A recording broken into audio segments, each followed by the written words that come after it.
Bonsoir à tous et bienvenue sur D8 d'un voyage au bout de la nuit. C'est un plaisir pour moi de passer ce moment de lecture avec vous et avec Madame de Sévigné puisque je continue la lecture de ses correspondances, ses lettres choisies, publiées pour la première fois en 1725 et 80% de ces lettres sont adressées à sa fille, Madame de Grignan, avec laquelle elle eut une correspondance pendant près de 30 ans avec en moyenne 4 lettres par semaine. Et elle explique cela, en fait, non, en fait, elle ne l'explique pas, mais elle est tout simplement complètement gaga de sa fille. Elle éprouve une passion pour cette dernière et cela peut s'expliquer par le fait qu'elle fut veuve à 26 ans et également orpheline de ses 2 parents très jeunes. Et donc là, elle écrit sa 52e lettre. Nous sommes en 1679, le vendredi 8 décembre. Cette lettre est destinée à nouveau à sa fille, Madame de Grignan. Et je vous propose de la lire. Vous allez le voir, elle est très, très protectrice et s'inquiète énormément pour la santé de sa fille, qui ne semble pas vraiment répondre aux angoisses de sa maman. Nous reprenons donc cette lecture et puis n'hésitez pas à réagir avec moi avec le hashtag VBN.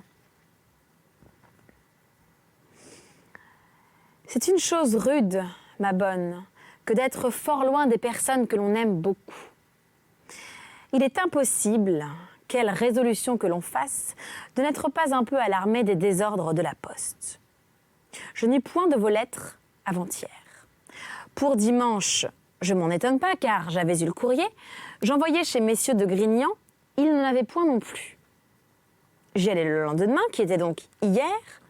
Enfin, il vit une lettre du 28 novembre de monsieur l'archevêque qui nous persuada qu'au moins vous n'étiez pas plus malade qu'à l'ordinaire. Je passai à la poste pour savoir des nouvelles d'Aix, car les courriers de ces messieurs vont mieux que les nôtres, mais je sus par madame Rouillet que son mari du 29 ne lui parlait point de vous, mais bien de la disgrâce de monsieur de Pomponne que monsieur de Grignan lui venait d'apprendre. J'attends donc vos lettres de dimanche. Je crois que j'en aurai 2. Je n'ai jamais mis en doute que vous ne m'ayez écrit, à moins que d'être vraiment malade. Cette seule pensée sans aucun fondement fait un fort grand mal.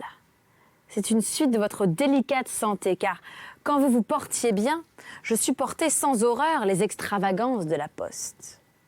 Car voyez quelle folie d'apporter d'Aix le paquet de madame l'intendante et laisser le vôtre.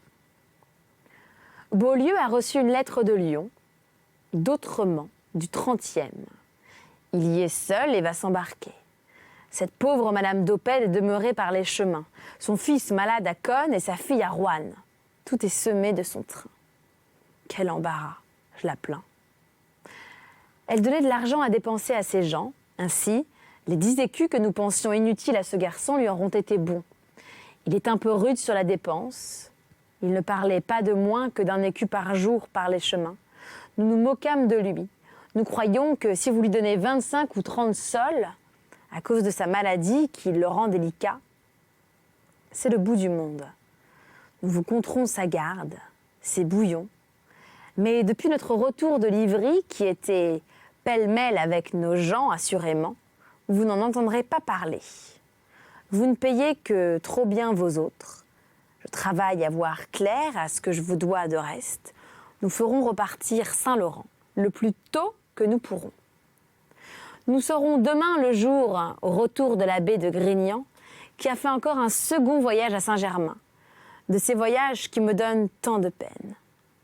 En vérité, vous êtes trop heureux de les avoir tous pour résidents à la cour de France. Ils désapprouvent bien votre affaire de Toulon. Ils disent que si on voulait se brouiller à feu et à sang avec le gouverneur, il ne faudrait pas autre chose. Nous espérons que celle des blés sera plus praticable.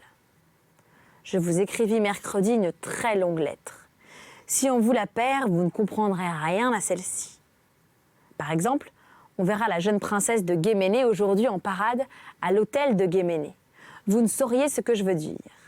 Mais supposant que vous savez le mariage de mademoiselle de Vauvineux, je vous dirai qu'afin qu'il ne manque rien à son triomphe, elle y recevra ses visites 4 jours de suite. J'irai demain avec madame de Coulanges, car je fais toujours ce qui s'appelle visite avec elle ou sa sœur. Nous fûmes hier, monsieur le comte chez vos amis, Leville et Défia. Elles reçoivent les compliments de la réconciliation et de la gouvernance. Cette Défia était enrhumée, on ne la voyait point, mais c'était tout de même la jeune Leville faisait les honneurs.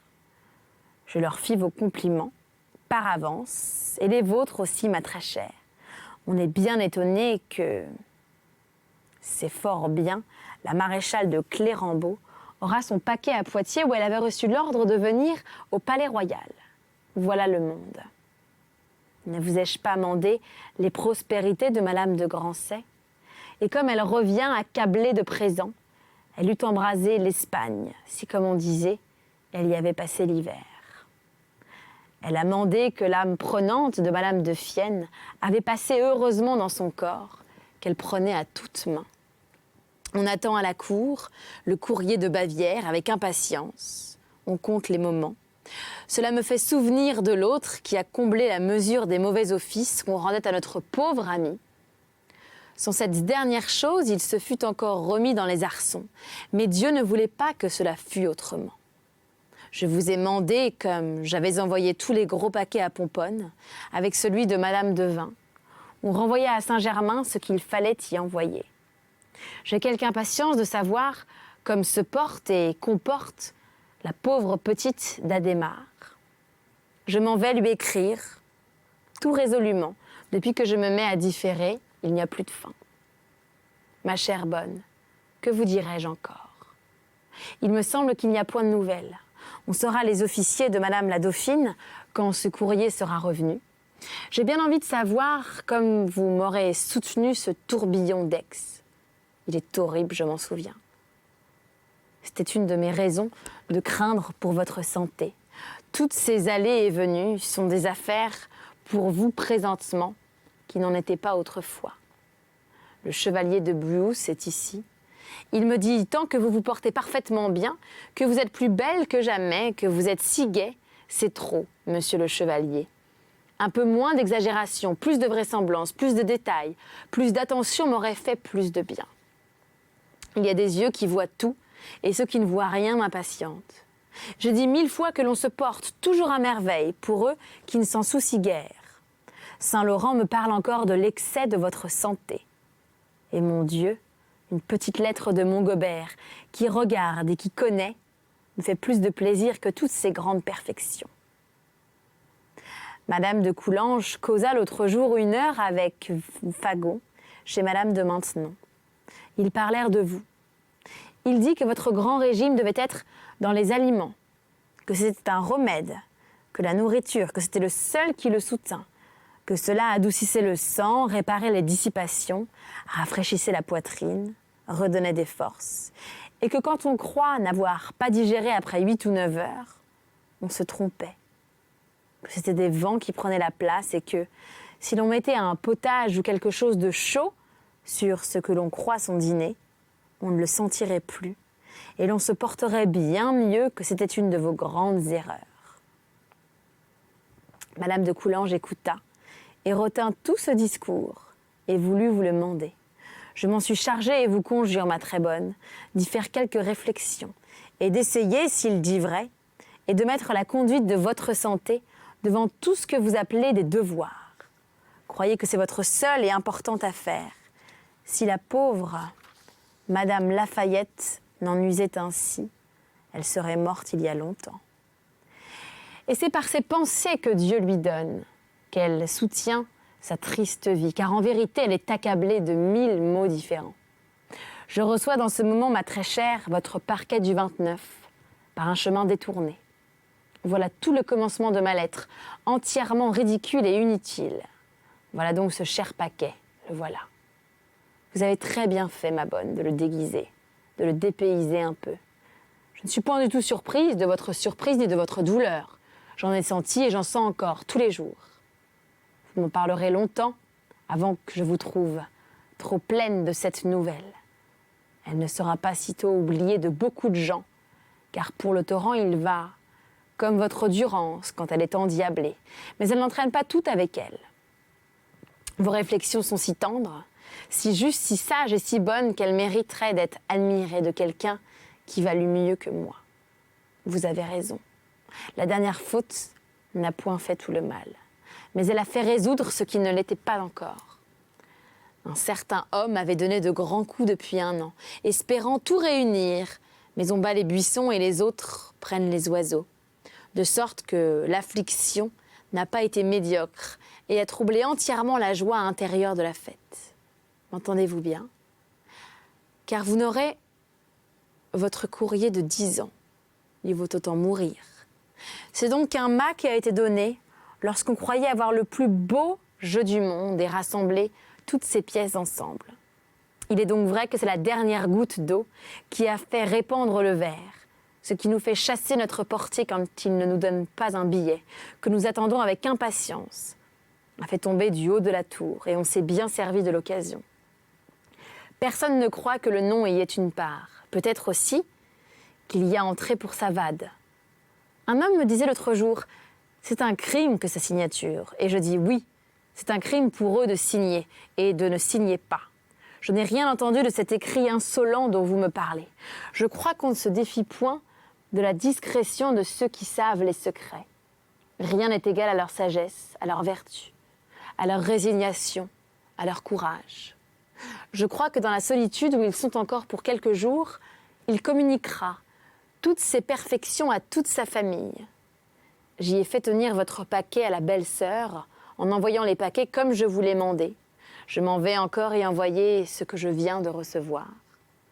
On me fit de là des réponses si tendres que je ne pus les soutenir sans une extrême tendresse. Adieu, ma chère bonne. Embrassez la petite Adhémar, la pauvre enfant. Ayez-en pitié, je ne puis encore lui écrire. Je baise et j'embrasse tout ce qui vous entoure. Vous êtes trop bonne de me rassurer sur la douleur que me donne votre inutilité pour votre service. Quelques tours que j'essaie d'y donner, j'en suis humiliée. Mais ma bonne, vous ne laisserez pas de m'aimer, vous m'en assurez et je le crois. Je penserais comme vous, si j'étais à votre place, cette manière de juger est fort sûre. Je suis tout à vous. Je ne puis rien vous dire de si vrai. Vendredi à 7h du soir, le 8 décembre. Après avoir envoyé mon paquet à la poste, j'en reçois un de Madame Devin pour vous. Mais comme elle me prie de ne l'envoyer que par le courrier, je le ferai et vais le mettre dans mon cabinet. J'y joindrai encore les réponses qu'elle fera à vos lettres, que j'enverrai demain. Et qu'il soit fâcheux de laisser vieillir des lettres, il le vaut mieux que de hasarder de faire du mal à ses amis. Mandez-moi des nouvelles de la santé de monsieur le coadjuteur. Je vous embrasse, ma très chère. Lettre 53 à Pomponne, à Paris, ce lundi 18 décembre 1679. Voilà, monsieur, une lettre de ma fille. Elle ne peut apaiser son cœur. Elle pense à vous et m'en parle sans cesse. Elle a une si juste idée de ce que vous valez qu'elle me paraît plus empressée de l'honneur de votre amitié qu'elle ne l'a jamais été. Elle croit que l'attention que vous pouvez avoir présentement pour vos amis la doit rendre plus précieuse. Enfin, elle démêle parfaitement monsieur de Pomponne d'avec le ministre. Je vous lis donc cette lettre de Madame de Grignan. Je n'ai pas dessein, monsieur, de vous faire un compliment. Je ne l'aurais pas tant retardé, étant plus sensible à ce qui vous arrive que ceux qui se sont pressés. Mais monsieur, trouvez bon que je vous demande la continuation de l'horreur de votre amitié, que vous m'avez jusqu'à présent si utilement accordée sous le nom de protection.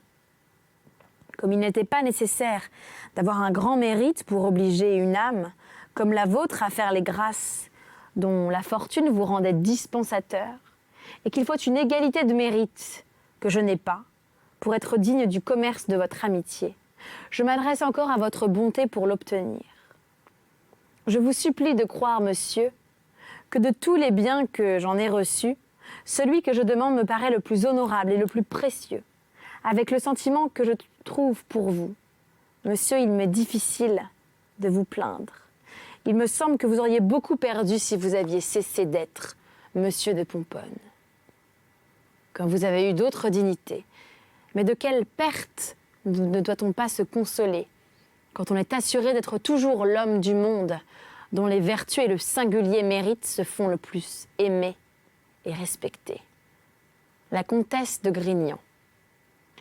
Monsieur le coadjuteur d'Arles est ici, malade, depuis 15 jours, de la fièvre continue. C'est ce qui l'a empêché de se donner l'honneur de vous écrire. À Aix, ce 9e décembre. Et c'est la fin de la lettre de Madame de Grignan. Et puis, c'est une autre comédienne ou un comédien qui vous poursuivra toutes ces lettres choisies. Je vous le rappelle, ces lettres choisies par Madame de Sévigné.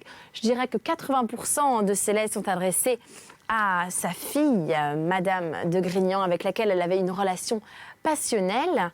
Ces lettres, 28 lettres et extraits de lettres ont été publiés en 1725. Et puis plus tard, c'est sa petite fille qui les publiera officiellement et qui fera donc un tri sur le volet de toutes ces lettres. On lui a d'ailleurs reproché l'authenticité de cette publication puisqu'elle les avait modifiées pour les mettre au goût du jour. Mais rassurez-vous, chers amis de Voyage au bout de la nuit, ce soir nous vous avons lu toutes les lettres authentiques de Madame de Sévigné, donc celles publiées en 1725, et ce sera le cas pour la suite de ces lettres choisies par Madame de Sévigné et qu'on vous comptera sur Voyage au bout de la nuit très rapidement. Alors, plusieurs choses avant de nous quitter. Déjà, vous pouvez voir ou revoir l'émission, vous le savez, sur le site replay de D8. Vous pouvez aussi réagir avec le hashtag VBN. Sur Facebook, nous avons une page dédiée à l'émission. Et puis sur Twitter, avec le Vic Montfort, @VicMontfort. Posez-moi vos questions, vos coups de cœur, vos coups de gueule. Mais non, il n'y en a pas des coups de gueule, évidemment, sur VBN. En tout cas, vos choix, pourquoi pas un coup de cœur et une envie de lecture pour la suite de Voyage au bout de la nuit. Je lirai tous vos commentaires et tâcherai de choisir les livres pour vous. N'hésitez pas donc à m'écrire avec le hashtag VBN. Merci à tous pour votre fidélité. Merci également à l'équipe technique de l'émission. Je vous souhaite une très belle journée sur D8 et une belle nuit à ceux qui sont épuisés de ma lecture. Je vous embrasse et à très vite sur D8.